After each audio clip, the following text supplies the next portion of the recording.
Gravitasi menjelaskan gerakan planet, tetapi tidak bisa menjelaskan siapa yang membuat planet bergerak. Alam senang dengan kesederhanaan. Tampaknya mungkin bagi saya bahwa Tuhan pada awalnya membentuk materi dalam partikel yang padat, kukuh, keras, tidak dapat ditembus, dan dapat dipindahkan. Kebijaksanaan adalah suatu seni dalam menyatakan suatu poin tanpa perlu menciptakan musuh. Suatu benda yang sedang beristirahat akan tetap beristirahat. Suatu benda yang sedang bergerak akan tetap bergerak, kecuali dipengaruhi oleh kekuatan dari luar. Kekuatan saya biasa saja. Hanya cara mengaplikasikannya yang membawa kesuksesan bagi saya. Ateisme sangat tidak masuk akal. Ketika saya melihat tata surya, saya melihat bumi pada jarak yang tepat dari matahari untuk menerima jumlah panas dan cahaya yang tepat. Ini tidak terjadi secara kebetulan. Bobotlah yang menentukan suatu eksperimen untuk dihargai, bukan banyaknya jumlah eksperimen tersebut. Metode filosofi yang terbaik dan teraman tampaknya yaitu pertama-tama dengan mempertanyakan secara tekun mengenai sifat-sifat benda dan membangun sifat-sifat tersebut dari eksperimen, kemudian melanjutkannya perlahan pada hipotesis dan penjelasan dari benda tersebut. Bulan bergerak ke arah bumi, dan dengan gaya gravitasi terus ditarik dari gerakan lurus dan bertahan pada orbitnya. Jalani hidup Anda sebagai seruan dan bukan penjelasan. Tuhan menciptakan segalanya berdasarkan jumlah, berat, dan ukuran. Tidak ada penemuan hebat yang pernah dibuat tanpa tebakan yang berani. Kebenaran adalah keturunan dari keheningan dan meditasi. Jika saya bisa membuat penemuan yang berharga, itu karena adanya perhatian yang sabar, bukan karena bakat lainnya.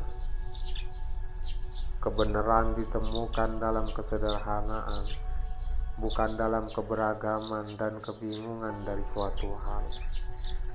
Bobotlah yang menentukan suatu eksperimen untuk dihargai, bukan banyaknya jumlah eksperimen tersebut.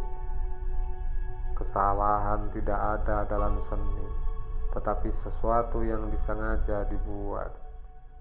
Jangan meragukan Sang Pencipta, karena tidak dapat dibayangkan bahwa kecelakaan saja bisa menjadi pengendali alam semesta ini.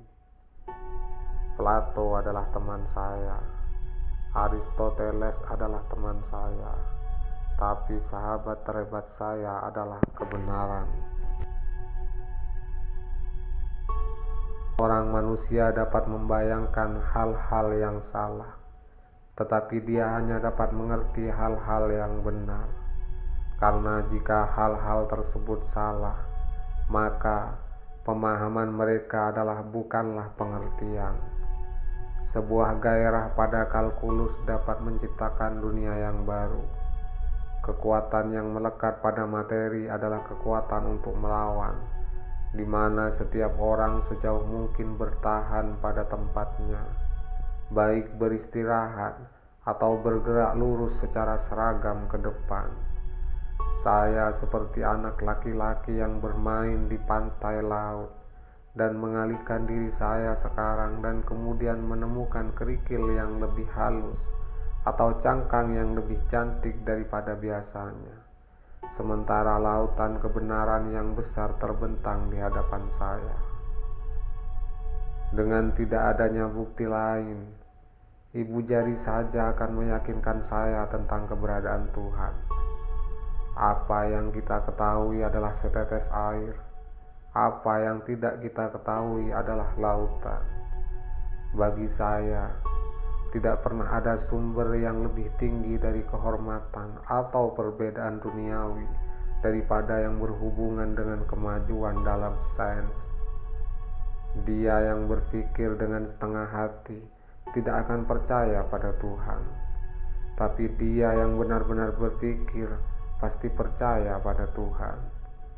Kita membangun terlalu banyak dinding dan tidak cukup jembatan.